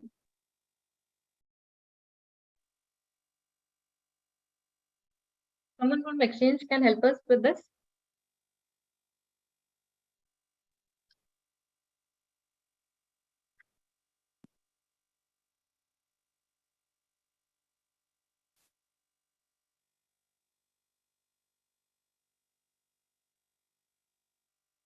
From the exchange side, someone can help us with clarification.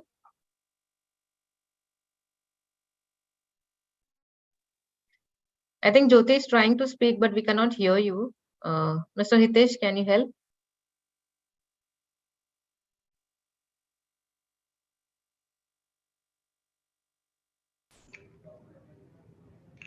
Or maybe Preeti, we can come back to it later. In the meanwhile, we can cover anything else which is left out. Okay, fine. If broker allows investor to trade before KYC is validated, and if KRA then finds that KYC has to be put on hold, what happens to the position? So we have to come back with the SOPs on that. If KRA is validated, what documents needs not to be taken by the broker? Is liveliness VIPV required? Is DigiLocker KYC Aadhaar required in that case? The answer is if the KRA is validated, you can fetch those details and open the account. And if you open the account via DigiLocker, match the data with KRA. If there is no change, no update to KRA. If there is a change, please update to KRA. Am I right, Mr. Vijay? Yeah. Okay. After the new KRA circular, someone is already KRA registered, do we still need to do KYC at a new broker? Yes, if it is a KRA registered, you need to update the re-KYC so that email mobile validation happens. .x KRA validation link does not work properly. Any way to check or validate .x KRA clients? Yeah, Mr. Chetan, can you please help us? Currently, the .x KRA link is working, so any specific issue related to PAN can be highlighted to us so that we can look at it for respective cases. Okay. Any reason that it could not work? As I got, as I understand, if the email and mobile are not updated one, probably that is the reason the link might not work for them, right? Yeah, currently that is the one of the reason. Or in case maybe there are maybe the huge volumes or maybe the volume surge is also there, that cannot be work, or any maintenance activity at our end. So that may be one of the things. Okay. Presently, exchange is providing permitted to trade when we upload UCC. Can we allow those clients to which is allowed by the exchange for trade? Yes, if it for new account openings, you can, and as and when the SOPs are received, we need to follow the process as guided by the SEBI circular. In some of the hold cases, exchange provided in UCC as permitted to trade. Is it allowed? Hold cases means the modified status. So that is not considered as of now. It is a primary status that is considered. Soon the SOPs will be received for the modified status also. In case KRA of a customers are modified by some other member and same is rejected or on hold due to the some reason, is my customer not permitted to trade, and can we have a masters maintained at the MIS level? Okay. The question is, probably we will be coming up with the SOPs, but a suggestion which has been made by one of the member is, if we do not go into the mode of PAN-wise blocking of the accounts. Say, for example, broker A, there is an account which is there in equity. Broker B, the new account is open for a commodity. Now, broker B has done a modification. So, if that modification goes on hold, so broker B's account needs to be marked as not permitted to trade and not broker A's account to be marked as not permitted to trade.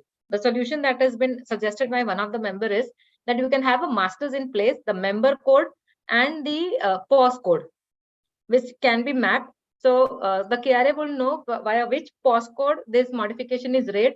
So the integration can be done in such a way that that member code's account or your trading account can be blocked and not with the broker A. This is a suggestion. Since the discussions are to be done for the integration, if we can consider this, I think this will help across every one of us. So any suggestions or anything that is not doable, we can discuss. Probably the suggestion, if we can consider a master of depositories ka DP ID, then we can have a master of POS code and the exchanges ka member code at one place.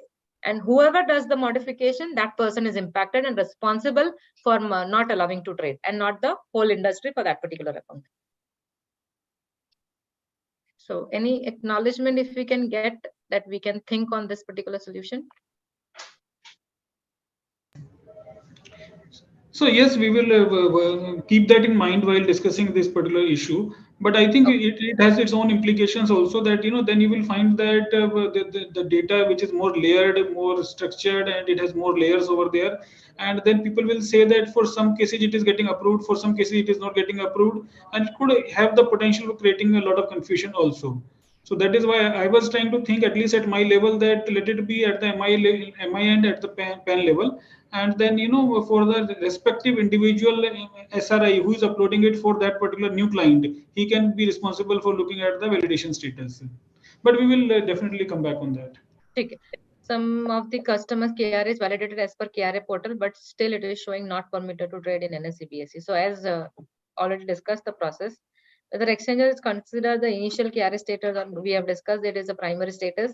Is KRA changes from compulsory required if you want to change mobile email in KRA? If mobile, yeah, it is compulsory. When KRA has been validated, why we have to send mail or upload the file in exchange UCC portal? After sending or uploading the file of validated PAN, it takes T+2 to get the response. I think we discussed in detail this process. Client registered with us with the KRA. Complied. Is there any PAN link for NRI client? List provided by exchange. Is there any timeline to PAN Aadhaar link for NRI clients as the list is provided by exchanges? Yeah, I'm Jyoti from BSc. Can you hear me now? Yes, we can. Yeah, so we have already shared the list with the members in giving them the list of NRI client codes. So what we would request the members just to follow with the client, and we collectively decide one date wherever the NRI clients PAN Aadhaar seeding won't be there, it would be blocked. Okay, got it. Yeah. So time period for non-Aadhaar KYC validation is 3 months. Need clarity which stage to be considered to allow to trade. I think under process, on hold can be considered. Rejected, you need to upload the modification again. What is the process of exchange of data between KRA and few cases already having KRA validated status not? Wherever there is a mismatches, I think we need to raise it to exchanges and deposit the KRA so that the linking can happen. What is the meaning of KRA flag P in the not permitted file of NSE exchange? There is a flag called P in the not permitted file provided by NSE exchange for KRA. I think it does it denote pending?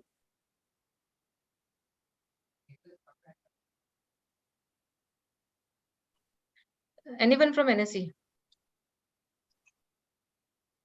I think Shanti just gone out of meeting. She anyhow disconnected.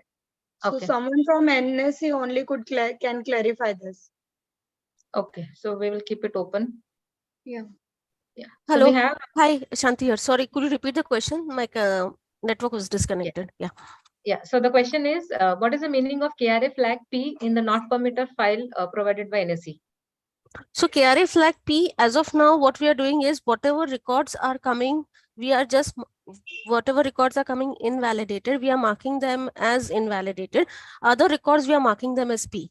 So either it is pending to be coming from KRAs, or it has come just like yesterday and today, it has come in the revalification file. So what will happen is once we have a one-on-one integration and if all the records get validated, short, that time the status may change to validated and this. So as of now, we are just, so P, the members do not need to worry about the status of P as of now. Okay. Primary status is on hold, but modification status is registered or validated. This status is to be considered for allowing transaction. As of now, primary status, if it is on hold, it will not be allowed to trade. Why the KRA is charging 35 rupees for modification interoperability? Now, as per regulation, all customer has to be KRA customer. So the turnover for KRA is something unimaginable, and why broking firm need to suffer? I don't know, this needs to be answered or not. Can we account activate on the basis of KYC receipt physical and internally validate mobile and email ID? Because KRA registration time is T+2 working days. Okay. There is one suggestion which has come. Can we have a common email mobile OTP platform so that in our account opening journey, if we are validating, that logs can be considered by KRA so that client is not bothered for twice validation. Any suggestions onto it from KRA? It's just an customer-friendly process been suggested.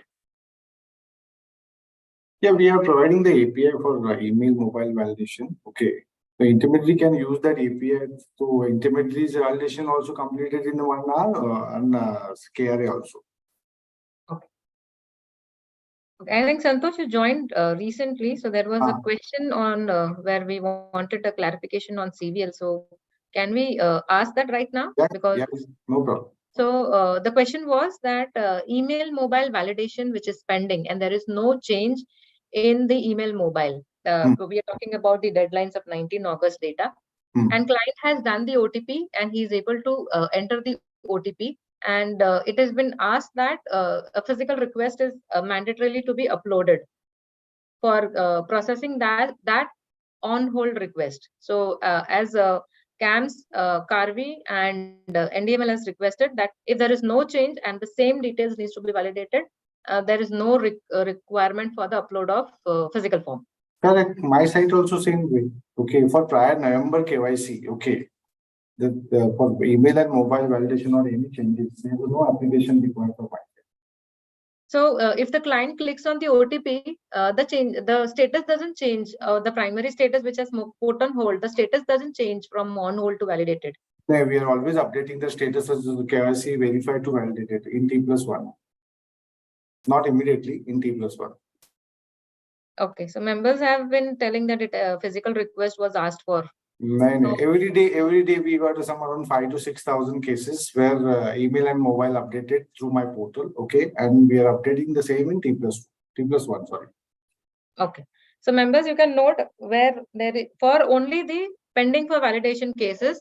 Correct. If the validation is done by the client, there is no need to upload the form or the physical request. The status will change in the maximum T+1 day. If there are disconnects, you may reach out to respective KRAs. Is KRA validation mandatory for corporate clients? We are getting not permitted in the exchange file for corporate clients, non-individual clients. Exchange, please help with this because KRA validation is mandatory. No, so this is from KRA side. As far as the non-individual clients are concerned, we have not started the process of any specific validation. It is continuing in the same manner what was there earlier. So I think all of them would be in the registered status. So and we are not including them in the data being sent to the exchanges for NPT. Okay, so I think exchanges also need to revert on this. Okay, the member have been concerning that non-individual clients are also marked not permitted to trade because of KRA reason. Yeah, ma'am, Jyoti from BSc. It is again there might be there might be the other attribute also which member has to see. And second thing, if it is on the basis of the KRA validation, there might be the proper category selection might not be done by the member at the exchange. That is why he may register it as a corporate on the exchange, but it might be individual. So that member needs to check at his end the category he uploaded and other attributes. Okay. So members, if they have such cases, please report to the respective exchanges. This is not applicable for non-individual clients as of now. So and they have to take the rectification action in UCC at their end. Member have to take if they have wrongly updated the category. Absolutely. The category change has to be rectified then. So it can be either category or it can be any of the 6 KYC attributes. Members need to just ensure that other attributes are complete. Yes. Okay, noted. If KYC is registered, then it is required to get details updated of the client. The process after getting the KYC on hold is a bit lengthy as we have to send a mail for rejection and then only new KYC is uploaded. I think the concern is with respect to the rejection of the KYC for which have been marked on hold. So as agreed and discussed, we will have to follow the data of 5 days if on hold is not rectified by the member. Email verification OTP not received for those who are using yahoo.com mail ID.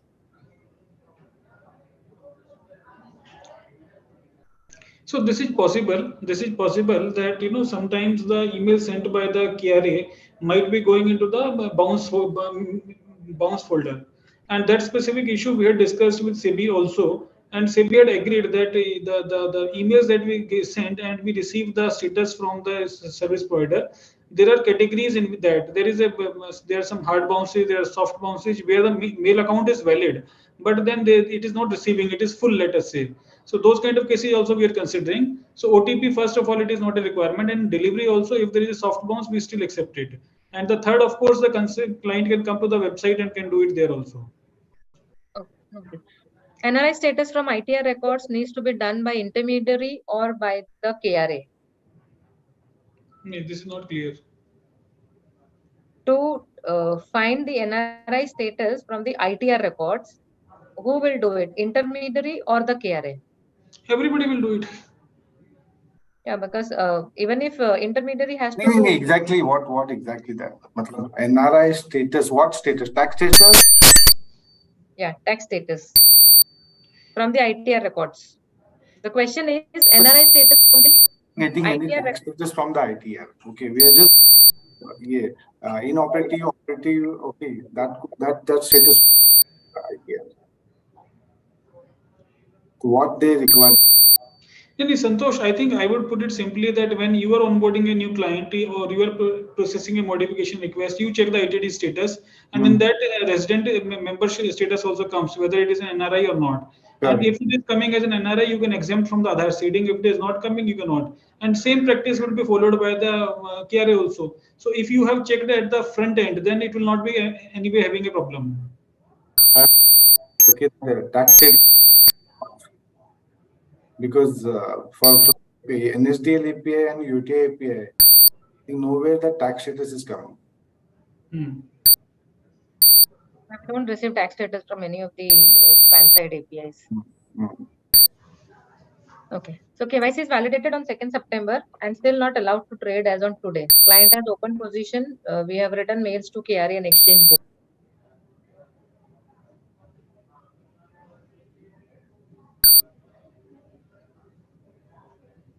So I think there is a delay still been observed after mailing it. So KRAs will share the feed on a time basis to exchange, and exchange will remove the tag of not permitted to trade. From BSE and CDSL, we have received additional codes even today. What could be the reason for the new additional codes? And it is asking that they have received additional codes even today from BSE and CDSL. So, Madam Nilesa from CDSL. So, yes, sir. Whatever data we have received from KRA as on 1st September 2023 EOD. So, on that basis only we have provided. Earlier data which we have provided, those were cut off of 18th August 23. But Preeti, I will take a live example of today. Yeah. A particular intermediary was following up with me that this client has done it, but still it is not reflecting. And that particular client had done it on 26th of July, which is almost like more than a month back. Okay, so then actually we checked it that what is the data we have sent it to the MIS, and that pen was not there in that list. So it must be, as Shanti also mentioned, that there are multiple reasons for that, and it is just one of the reasons. Yeah. Okay. So as Mr. Vishal said that I just missed the date of the data which was last taken was based on the 19th August, right? Yes, 18th August 23, and second lot provided is of 1st September 23. Okay, got it. And since tomorrow the freezing activity will be taken up, so it will be on the EOD based on today's status. Is it so? No, so tomorrow during the day it will start the freezing activity, and cutoff of data was as of 1st September 23. But members are telling 1st September to 5th September, as Santosh also said that there are 4,000, 5,000 validation happening. Even Mr. Vijay said there are 500 daily validations are happening. So again, that will get into a mess as we are already facing with the trading accounts already. Yes, so today also we have received a data from KRA. So we will try if we can consider that cutoff, so this time gap can be reduced and minimum impact can be there on freezing. Yeah, okay. So can we understand that at least 5th September status will be taken? And any which ways for NSDL CDSL, we have unfreezing request upfront if the KRA validation is done. Correct, madam. Yes. Yeah, ma'am, this is Vishal Gajjar from NSDL. Yes, sir. Yeah, so 2-3 things I like to clarify here. So as Mr. Nilesh from CDSL rightly said, we have mentioned in our circular also, we will try to take the updated file, what we'll get it today from KRS. However, we like to just mention here that as the process of depositories and trading account is different, and you also rightly highlighted that Demat account can be unfrozen by the DP, that can be a broker DP or other category DP, and client can make a request. So here there is a big difference, madam, that your member, you like to use this platform to highlight this, that whenever a trade is being placed in any of the account, that broker surely checks the status of Demat account, because there may be certain cases where the trading account is unfrozen by exchanges immediately, and the Demat account, as we have provided a facility for unfreeze at the end of DP, that the DP can suo moto also do based on the confirmation from the unsolicited download provided by KRA, or client can do a request. So it is very important that whenever a trade is being executed in such account, that member should check the status of demat account linked to the particular trading account. So Yes, that is very important. We like to highlight here in order to have a smooth implementation of this particular mechanism. Absolutely, yes. And if members are not doing it, this has to be a daily recon activity, since there are many attributes and regulations going live, and we need to be in sync with the trading account status and the DP freeze and unfreeze status, since this should not have client suffering because of that. Absolutely right, Mr. Vishal. This is an important point to be noted. In case client has open position, exchange should give 1 day time whether the matter get sorted out with KRA and not block immediately as a not permitted to trade. Exchanges, if they can answer. Can you repeat the question? Yes. In case client has open position and exchange will give 1 day's time to get the matter sorted out with KRA and not mark NPT immediately. Yeah, because the next day trading is on the base of the permitted to trade file given prior to 1 day. So for open position, we need to check internally and with other exchanges also. See how to go about it. Yeah, so if you can just make a note of this. As of now, the requirement that states is that in case the client is not validated, then we need to block the trade with immediate effect. So that is a concern. Then again, what happens is if we give the client 1 day time, then in that interim, the client may get traded, may get confirmed, may not get confirmed. We are not aware about it, right? How long does it take? So it makes, on the other side, while it is beneficial for some investors, it may not be serve its purpose also, because next again the status will change for some other client. So it's like we are taking delayed action. As it is, it may be like we'll be going T+1 day basis the status that KRA is giving us. So there'll be repercussion the other side also. Absolutely right, Shanti ma'am. But then there are repercussions already since last 2 days. I understand that. I understand that. So I'm just putting in the other side of what concerns can be there. So we'll just discuss internally also, but at least where there are open positions, we should allow the client only to square off or something like that. He should not be allowed to take a new position. Yes, rightly said, he should not be allowed to trade. Santosh,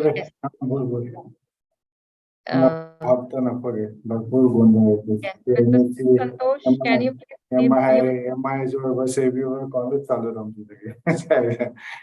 Santosh, can you please be on mute? I think Shanti is answering. Thank you. Okay. Yes. So as we were discussing, Shanti ma'am, that we need to have a win-win situation. As you rightly said, we need to follow regulations also. But since it is going to be immediate, when we are thinking about SOPs based on the modified status, I agree for the fresh status, this is not applicable right now. But for the modified status, this is going to be really a mess if we need to think over. So since we are working on the SOPs, we should think on this point also. So that regulation and client, though both can be answered. Does it mean that the listing provided by exchanges include all not permitted to trade and or not only KRA hold cases? Okay, that is answered. A few more questions left just to run through fast. Preeti, I think, can I come in? Yes. Sorry to intervene you. I think most of the senior officials who are attending, we are tying them almost for 2 hours. So I think this is the longest webinar we have held at ANMI, and I should thank you for holding such a long session, and also thank equally all MIs who patiently are answering all long questions of our members. And this shows the urge of relief what we are expecting. Vijayji, sorry for holding all of you for a long time, but this is the industry. The entire members community can, are totally in a flux to understand how to come out of this situation. So please try to bear with us. And in case the list is very long, definitely it is very long. Another 100 questions are there. So though most of them are repetitive, we request MI to grant us 1 week after time to have the second part of the session. And Preeti, can you go with another 2-3 questions? 5, 6 we can close, or otherwise no MIS will take my call later. No, I think we should close right now. Most 90% of the things have been discussed, and there are pending SOPs to come. And as you rightly said, Dr. Prasad, that once the SOPs and the process are set, post that we can have such meeting and they can disseminate the information very nicely.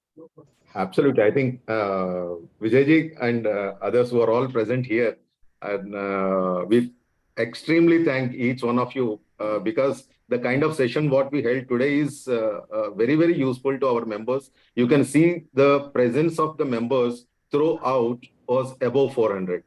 So this itself shows how much industry wants some confusion to be removed or or resolution to be arrived at. So Vijayji and others, I'm not because the list is very long, so it will take another 2, 3, 5 minutes to get it. So each team from MIS, I personally thank on behalf of ANMI, and personally thank Preeti for handling such a long session. And I think all credit and thanks anytime is unlimited. Thank you to you. So please, in case you have anything, Vijayji, we will come back. And if there is any common email ID, if you can share here, that will be useful to all our members, because open positions, as rightly said, there is some discussion going on SEBI also. There may be some relief that is maybe coming to us in a couple of days. But one email ID, if you can share, we will share to our members for our convenience. We will not trouble you by making calls or repeatedly, etc. Even email ID has a help desk, will save our members from taking further attention on 2-3 days next. So this is my request. So thank you very much, everybody. Preeti, you want to give any closing remark? Because I interrupted, I'm sorry. Please go ahead. So I really thank all the MIs, Mr. Vijay Gupta and Shanti Jyoti Tukral, Mr. Jinit and Mr. Fani, Mr. Anish to contribute and share your insightfuls, and this is really helpful for all of our members.